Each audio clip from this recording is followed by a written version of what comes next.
Hi everyone, my name is Alan Look. I work for CFA Institute, Asia Pacific. Hi, my name is Farid Ridwan. I am a CFA charterholder and I've been a CFA charterholder since 2016. I'm the Director of Ethics Education and Professional Standards, and I'm based in Hong Kong.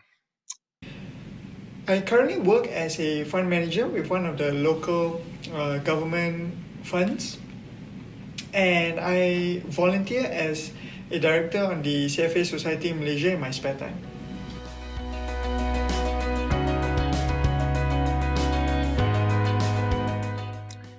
The CFA Charter Holder is a golden standard within the global asset management industry.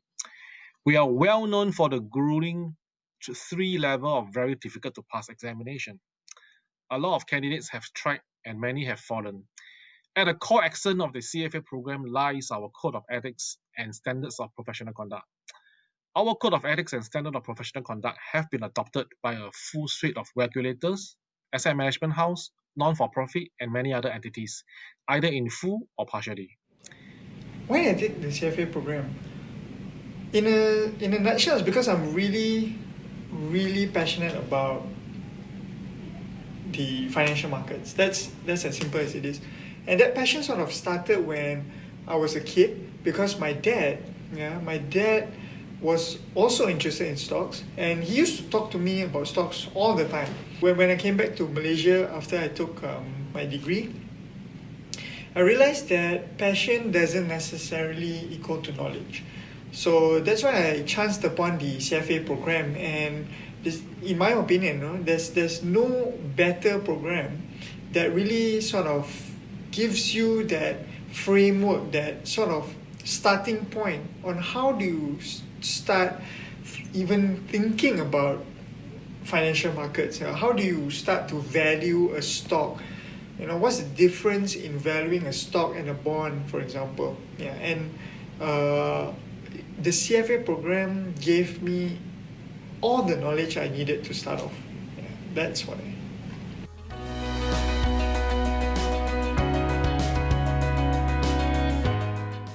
Why is ethics so important in our profession? He or she who does not subscribe to anything will fall for everything. From having strong knowledge in how to deal with ethical dilemma situation will prevent you from falling down the slippery slope of unethical misbehavior. It allows you to stay true to your conscience and render you a more holistic character. In more blunt wordings, it will get you out of trouble in your lifelong career. It's so important because of how the industry is. Yeah. So when you invest in a fund, for example, you are hoping that the fund manager has your best interest at heart. However, being a member of the general public, it is very rare for you to ever know who is this person you have entrusted your money to. Yeah. So that's where ethics comes into play. Because how do we know that this guy or this particular person has your best interest at heart and is acting in the best interest of his clients? So that's why ethics is so important.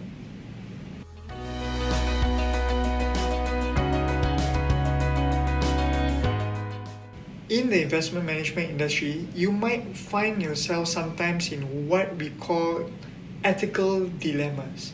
These situations where these are situations that you will find yourself in, where you will start to question whether is this good or is this not good. Yeah, and that's a very different question from what is right and what is not right. Yeah? So what do I mean by that? So on one end of the spectrum, there you have very clear ethical violations, such as insider trading. You definitely won't want to do that. Front running your clients, that's another big no-no. Yeah. So those are very clear right versus wrong actions. However, on the other hand, yeah, there is a very gray area, and that gray area is something that you'll find yourself constantly in when you're in the industry. We are in the midst of the fourth industrial revolution where AI, 5G, and big data are set to disrupt many professional job roles. Machines and algorithms do not need to sleep, and they can process structural transactions at near light speed. Many traditional job roles will be replaced by them, whether you like it or not. Going forward, the demand for human talent that can resolve fuzzy and non-structural problems will be high in demand.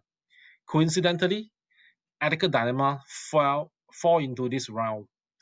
To put it in layman terms, ability to resolve ethical dilemma will be a well sought after attribute in future job position.